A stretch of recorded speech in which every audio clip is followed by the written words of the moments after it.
At the first step leading to the Boeing 777 about to take off for London, a professional-looking black woman in a neat business suit lifted the heels of her high heels.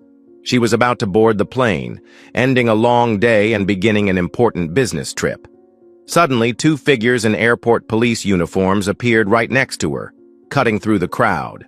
One was tall, with a red face and a thick mustache. The other was shorter, skinny, with sharp eyes. "Stop right there! You there!" The tall policeman, Officer Miller, shouted loudly, loud enough to be heard over the surrounding noise. All eyes turned to them. The woman startled and turned around, her face showing surprise and confusion. "What's the matter, officer?" Her voice was calm, but there was a hint of wariness. The thinner officer, Officer Davis, said nothing, his hands already on the handcuffs at his waist. "Hands up now," he ordered, his voice as sharp as a knife. The surprise on the woman's face turned to utter confusion. "Raise your hands? Why?" Miller stepped forward, his face full of malice. "You are under arrest on suspicion of terrorism. Do not resist." He spoke loudly, making sure everyone around could hear. "Terrorism?" the woman stammered, her voice starting to shake, but she tried to keep it strong. Her face paled. "You're wrong. I'm just on a business trip." "Shut up!" Miller snapped, cutting her off.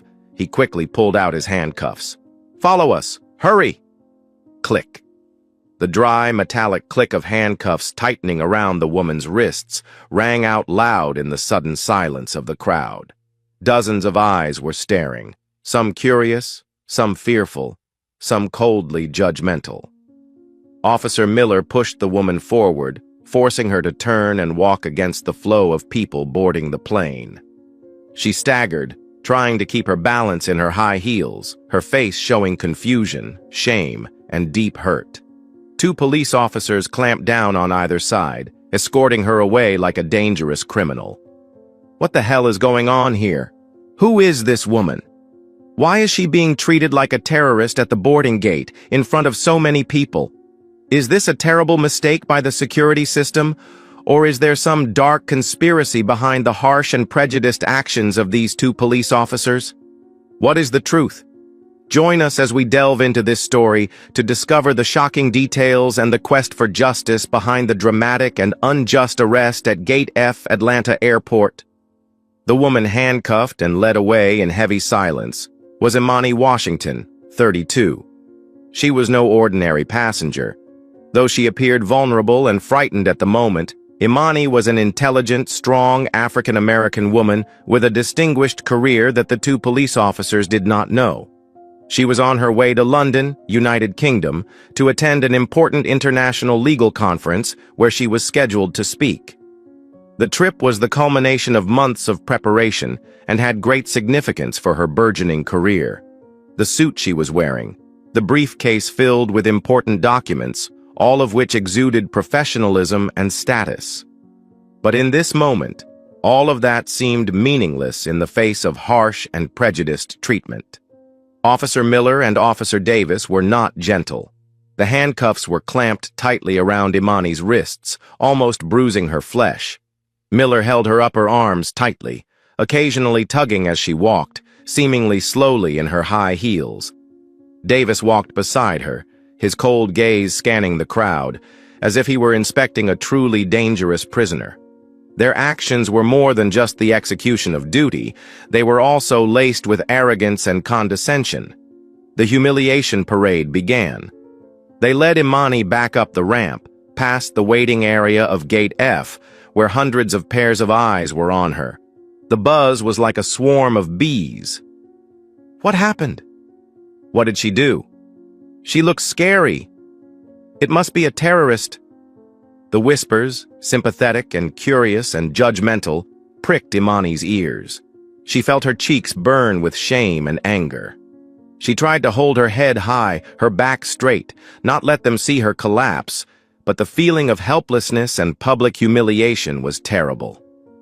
"I have a right to know why I am being detained," Imani said, trying to keep his voice calm despite his heart pounding in his chest. "You are violating my rights." "Be quiet," Miller growled. "You'll know when we need to tell you. Now go."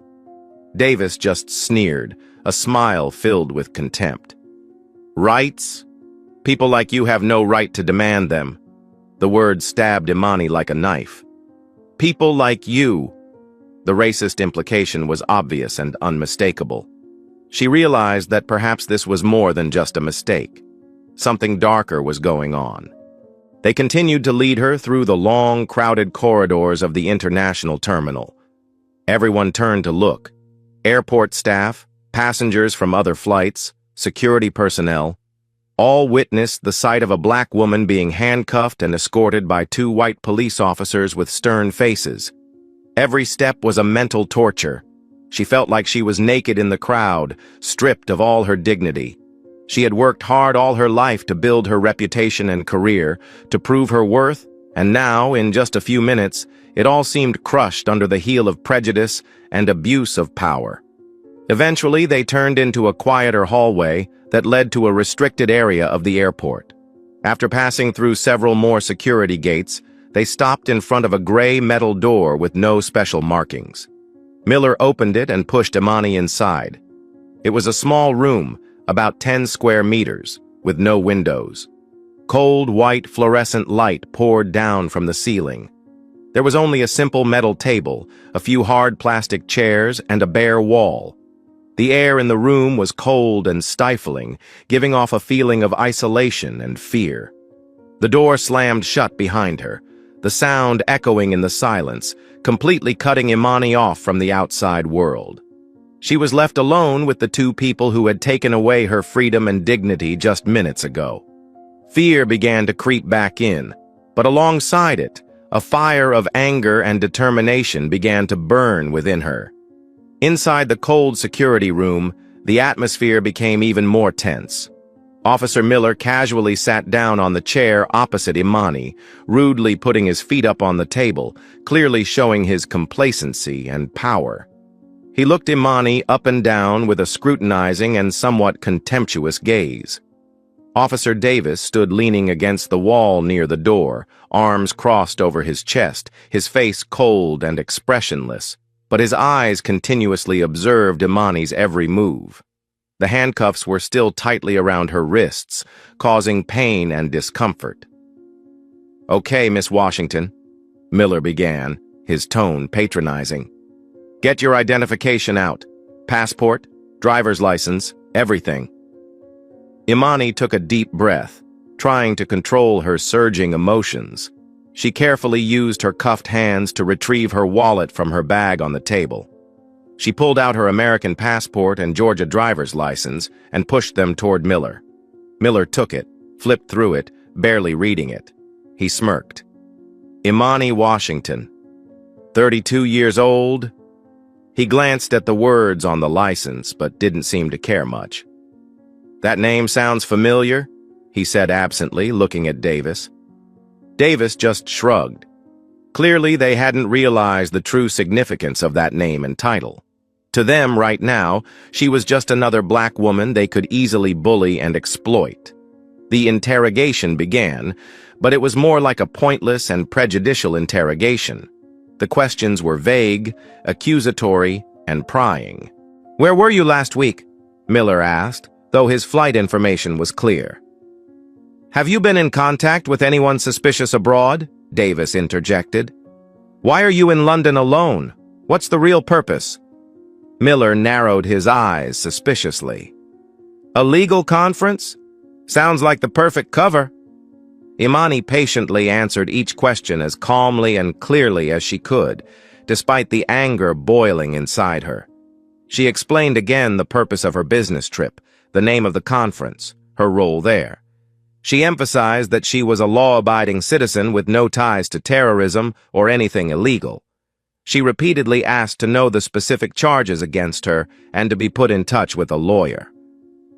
"A lawyer?" Miller sneered. "Not yet, my friend. We're still in the early stages of the investigation.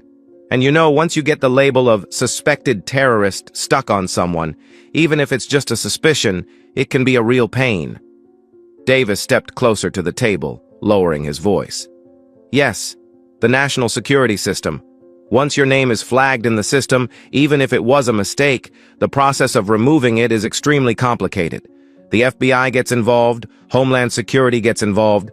Your file will be scrutinized. It could take months, even years. He paused, looking Imani straight in the eye, trying to build pressure. Your reputation, your career, could be completely destroyed, even if you are later proven innocent. Imani fell silent, staring at the two men before her. She began to understand the direction this conversation was taking. The initial fear had completely disappeared, replaced by a cold wariness and the sharp analytical mind of a lawyer. She could clearly see the hypocrisy in their sympathetic tone. As she expected, Miller leaned forward, lowering his voice to a whisper, confidential and good-natured. Listen, Miss Washington, we don't want to make things difficult for you. You don't look like a terrorist. Maybe the system is giving you a bug. It happens sometimes. He paused, watching Imani's reaction. When she remained silent, he continued. We can help you resolve this peacefully, quickly. Pretend nothing happened. No need to report it to the higher-ups. No need to get the feds involved. Imani remained silent, but her eyes sharpened. What do you mean? She asked, her voice flat and emotionless. Miller glanced at Davis, then back at Imani, a sinister smile on his lips. Just a small expedited processing fee. Think of it as administrative costs for us to correct the report, remove your name from this mistaken watch list, just a little goodwill from you. No paperwork, no receipts. This is between the three of us. Davis stood up straight, crossed his arms and said clearly, $5,000. Cash. Now. Miller nodded in agreement. That's right, $5,000. You hand over the money, and we'll write a report that we've done a thorough background check, and that you're completely clean, and that it was just a case of mistaken identity. You can leave immediately, catch the next flight to London like nothing happened. No one will know anything. He leaned back in his chair, looking at Imani expectantly. Think about it. $5,000 for your freedom, your reputation, and your important trip. A bargain, right? Or do you want to face the FBI and months of investigation? Imani looked at the two men before her, contempt welling up inside her. Not only were they racist and abusive of their power, but they were also blatantly blackmailing her right here in a secure room at the airport. They thought she was just a weak black woman, easily swayed by their intimidation and false power. They had made a fatal mistake. She said nothing more. Instead, she silently memorized every detail. What they looked like, the exact words they used, the amount of money they demanded. She glanced at the name tag on Miller's chest. Miller, 1287, and Davis's. Davis, 954. She also glanced at the clock on the wall, 3:42 p.m., April 15th, 2025. Everything was being recorded with cold, precise precision by the prosecutor's brain. Now was not the time to be afraid or angry. Now was the time to act. Imani's prolonged silence made Officer Miller and Officer Davis a little impatient. They were used to their victims, usually those who were vulnerable or fearful of the authority of the uniform, quickly panicking and acquiescing to their demands. The woman's unnatural calm made them a little uneasy, but they were confident that she was just considering, and that the fear of being associated with terrorism would soon force her to yield. Well, Miss Washington, Miller urged, tapping his fingers on the metal table. Time is running out. Your flight is about to leave. Make up your mind. Davis added, his voice somewhat threatening. Or do you want us to officially file a report and forward the file to the FBI? The choice is yours. Imani slowly raised her head. There was no trace of confusion or fear on her face. Instead, it was calm, cool, and authoritative. She looked Miller straight in the eyes, then glanced at Davis. Her voice rang out, clear and steady, without a trace of tremor, breaking the tension in an unexpected way. "Before I make a decision on your generous offer," she said slowly, emphasizing each word, "would you please tell me once again your full names and badge numbers? I want to be sure I heard correctly and remembered correctly." The request was completely unexpected. Miller and Davis looked at each other, slightly confused. Why would she want to know the name and number again at this time? Perhaps she just wanted to be sure who she was dealing with or was trying to buy time. Although they had some doubts, their confidence in their authority made them complacent. "Listen," Miller said, a little annoyed but reciting it. "Officer Brian Miller, badge number 1287. And this is Officer John Davis, badge number 954, Atlanta Airport Police. Now? Do you remember?" "Okay, thanks," Imani said curtly. She took a deep breath, then slowly stood up. Even though her hands were still cuffed behind her back, her posture was straight, confident. She adjusted the collar of her suit jacket calmly. Then she looked straight at the two policemen, her voice now sharp, authoritative, and completely different. "Thank you, Officer Miller. Call sign number 1287, and Officer Davis, call sign number 954. She repeated their names and numbers clearly. "My name is Imani Johnson Washington." She paused, letting the words sink in. "I am an assistant United States attorney, currently serving in the United States Attorney's Office for the Northern District of Georgia." With that, she used a deft movement to take another small wallet from her coat pocket. She opened it and pulled out a hard card with her picture, the seal of the United States Department of Justice, and a clear title. She placed the card on the table, right in front of Miller. "My office," she continued, her voice icy, "has the authority to investigate and prosecute federal crimes that occur within this district, including those occurring at Hartsfield-Jackson Atlanta International Airport. That authority includes, but is not limited to, allegations of official corruption, abuse of power under color of law, extortion, and violations of constitutionally protected civil rights."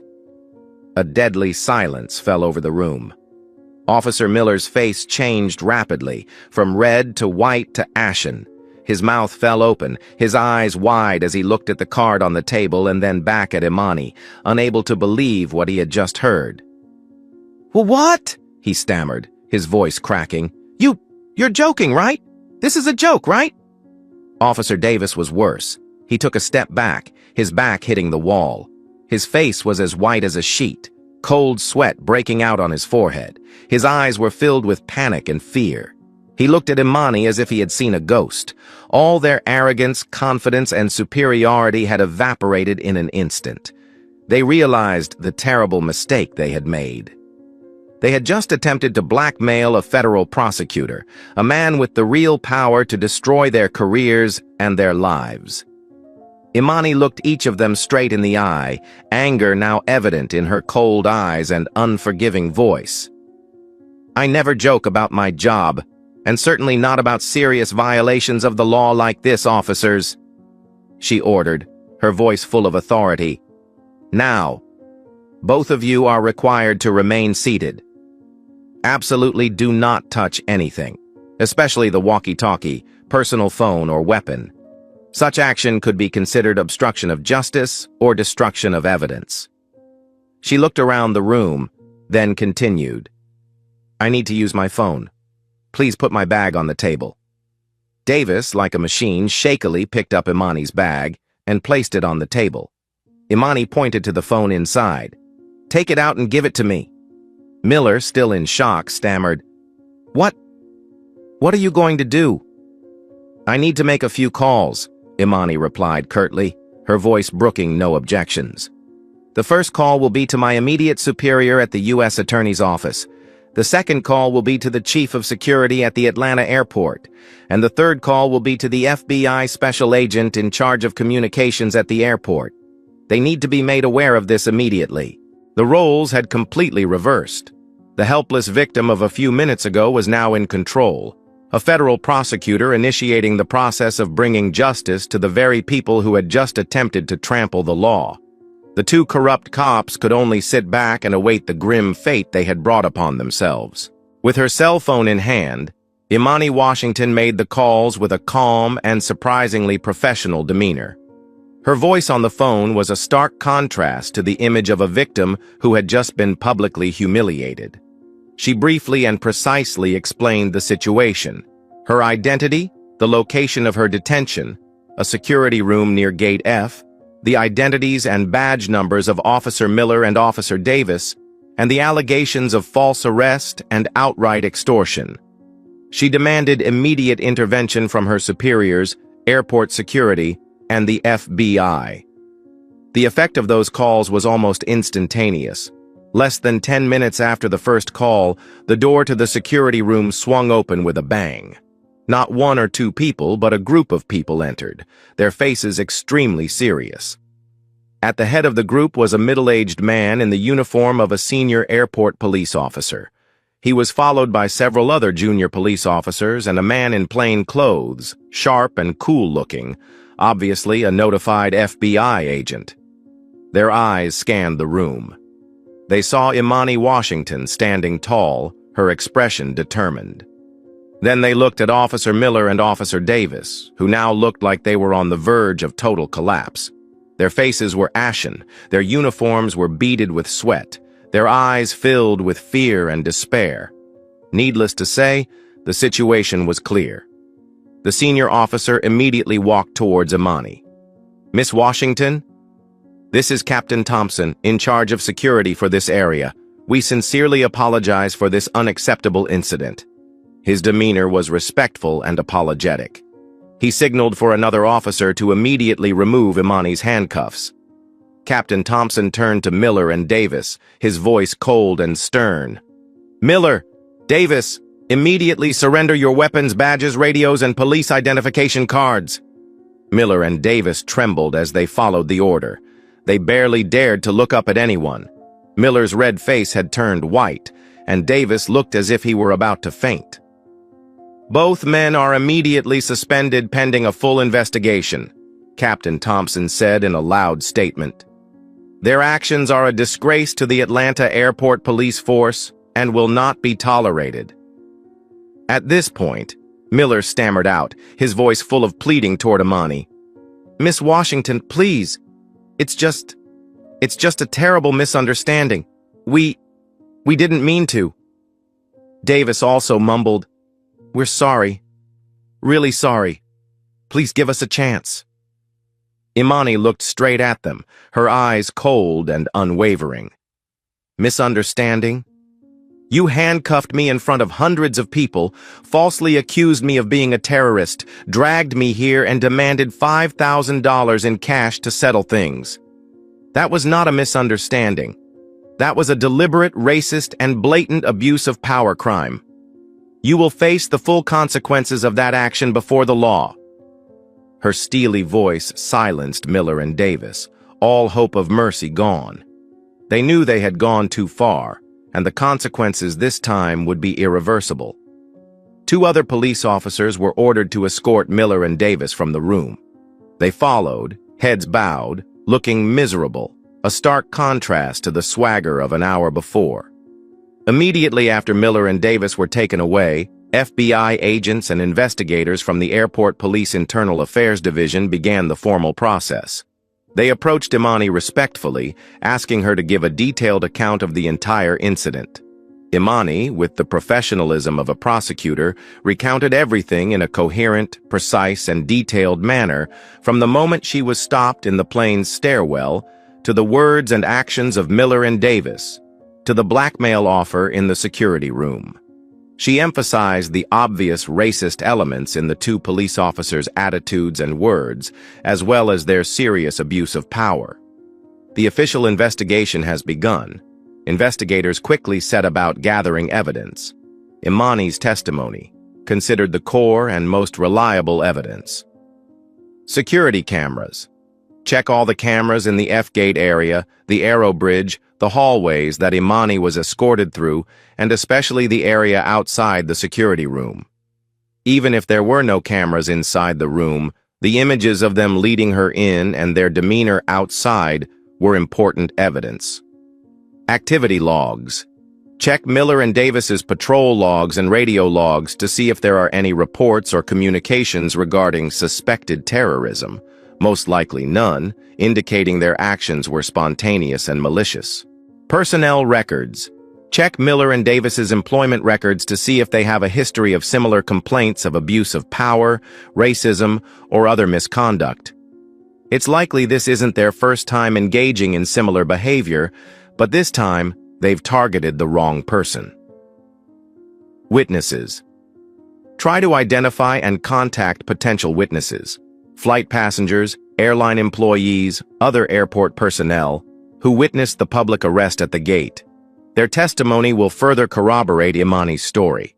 Things moved quickly and decisively. Clearly, this was a very serious matter involving an assistant U.S. attorney being treated in this way, and it required a thorough and transparent response. Justice was on the move. The Atlanta Airport Police internal investigation and the parallel FBI investigation were swift and effective.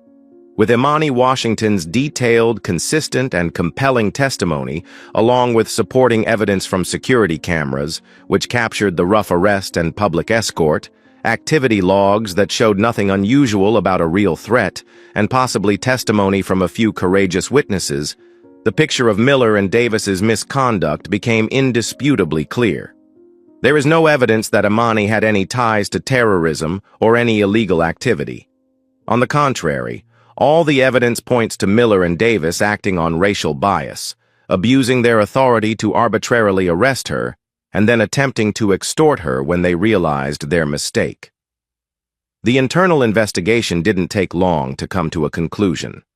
Both Brian Miller and John Davis were found to have committed serious violations of a host of codes of ethics, departmental regulations, and federal law. The decision was unequivocal: fired.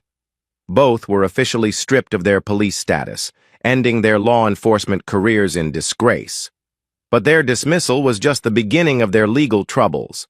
As both a victim and a part of the federal justice system, Imani ensured that the case did not end at an administrative level. The U.S. Attorney's Office for the Northern District of Georgia, where Imani worked, took over the case. To ensure absolute impartiality, the case was not assigned to Imani or her direct colleagues, but to a different team of prosecutors in the same office who had no personal relationship with Imani. After a thorough review of evidence provided by the FBI and internal investigation, federal prosecutors have decided to file criminal charges against Brian Miller and John Davis. A federal indictment has been filed, charging both with multiple felony counts, including 1. Extortion under color of law. This crime occurs when a public official abuses his or her position to extort money or property from another person. Imani's demand for $5,000 in exchange for her freedom is clear evidence of this crime. 2. Deprivation of civil rights under color of law. This crime involves a public official, using his or her official authority, intentionally depriving a person of the rights, privileges, or immunities guaranteed by the Constitution or laws of the United States. Imani's arbitrary arrest based on race and without apparent legal basis violated her liberty and right to equal treatment under the law. 3. Conspiracy. This crime applies when two or more people conspire to commit a crime against the United States or to defraud the United States. Miller and Davis's coordinated actions in arresting, interrogating, and making extortion offers clearly indicate that a conspiracy was formed. Miller and Davis's trial took place several months later in federal court in Atlanta. The case attracted local media attention due to the seriousness of the case and the unique situation of the victim. In court, the prosecutors presented a solid case. They presented security camera footage, activity logs, personnel files, and witness testimony. The centerpiece of the trial was Imani Washington's testimony. As the star witness, she appeared in court, not as a prosecutor, but as a citizen, a victim. She calmly, clearly, and in detail recounted the entire heartbreaking events that had happened to her that day at the airport. Her testimony, with legal precision and the raw emotion of a deeply wounded person impressed the jury and everyone in the courtroom. She did not exaggerate, she simply stated the facts. Miller and Davis's defense attorneys tried their best to minimize the charges. They argued that it was a procedural error, an unfortunate misunderstanding due to the pressures of work and complex security regulations. They tried to portray Imani as someone who overreacted or misinterpreted the officer's intentions. They even hinted that Imani, in his position as prosecutor, might have used his influence to exacerbate the problem. However, these arguments were weak and unconvincing in the face of the concrete evidence and Imani's consistent testimony. The demand for $5,000 in cash was inexcusable. After several days of hearing and presenting evidence, the jury took just a few hours to deliberate. Their verdict was unanimous: guilty. Both Brian Miller and John Davis were found guilty on all counts in the indictment. A few weeks later, the sentencing hearing took place. The federal judge who presided over the case delivered stern remarks, emphasizing the dangers of abuse of power and the betrayal of public trust by those who are supposed to uphold the law. He asserted that racism and corruption in law enforcement were intolerable and should be punished severely to set an example. The end result: Brian Miller and John Davis were each sentenced to 7 years in federal prison. Justice, at least in this particular case, has been served. Two men who abused their power, exploited the color of their skin and the fear of others for their own gain, have paid a heavy price for their actions. The sound of the judge's gavel echoed in the courtroom as an affirmation that no one is above the law. The 7-year prison sentences handed down to Miller and Davis closed a dark and painful chapter in Imani Washington's life. But what she experienced that day at the Atlanta airport will forever be an indelible part of her memory. The incident did not break her, but rather, it strengthened her will and determination to fight for justice. Imani continued her career as an assistant United States attorney for the Northern District of Georgia. She initially took a short leave of absence to recover from the emotional shock and unwanted media attention. It was a time for her to deal with the hurt, anger, and deep feelings of violation. But Imani refused to let those negative emotions overwhelm her. She sought support from family, friends, colleagues, and mental health professionals. When she returned to work, Imani was even stronger and more determined than before. Her own traumatic experiences became a powerful motivator for her tireless work, especially in pursuing cases involving civil rights violations, official corruption, and abuse of power by law enforcement officials. She understood better than anyone what it felt like to be victimized and deprived of rights by the very people who were supposed to protect them. She became a powerful voice for the vulnerable, using her knowledge and position to ensure that people like Miller and Davis were held accountable. Imani's case affected more than just her personally. It sent shockwaves through the Atlanta Airport Police Department and the local community. The scandal forced airport and police department leadership to take a serious look at their internal audit processes, oversight, anti-racism training, and handling of citizen complaints. Some concrete changes have been made, including increasing cultural awareness and unconscious bias training for all officers, improving surveillance cameras in sensitive areas, and creating a clearer, more transparent process for citizens to report police misconduct without fear of retaliation. While these changes may not address the root of the problem, they are positive first steps. Imani Washington's story offers many profound lessons. The hidden dangers of unchecked power. It is a stark reminder of how power, especially in the hands of law enforcement, can easily be abused without close oversight and clear accountability mechanisms.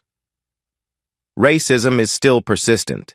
Even in the 21st century, at a major international airport in the United States, a successful black woman can still be a victim of discrimination and prejudice simply because of her skin color. This shows that the fight against racism is still long and requires constant efforts. No one is immune to injustice. The incident shows that anyone, regardless of social status or profession, can fall victim to injustice and abuse of power. The power of calm and knowledge. It was Imani's calmness, ability to analyze the situation and knowledge of the law that helped her turn the tables and ultimately bring the wrongdoers to justice. Courage in the face of adversity, rather than panicking or giving in, can make the decisive difference. Justice must be fought for. The story affirms that justice does not always come automatically. Sometimes it requires perseverance, courage, and relentless efforts from both the victim and the justice system to be served. But the final victory, however late and costly, is completely worth it. No one is above the law. How does the case of Imani Washington make you feel about accountability and oversight for those in power in our society? Do you believe that our current legal system is strong enough to ensure justice for all, especially those who are victims of discrimination and abuse of power?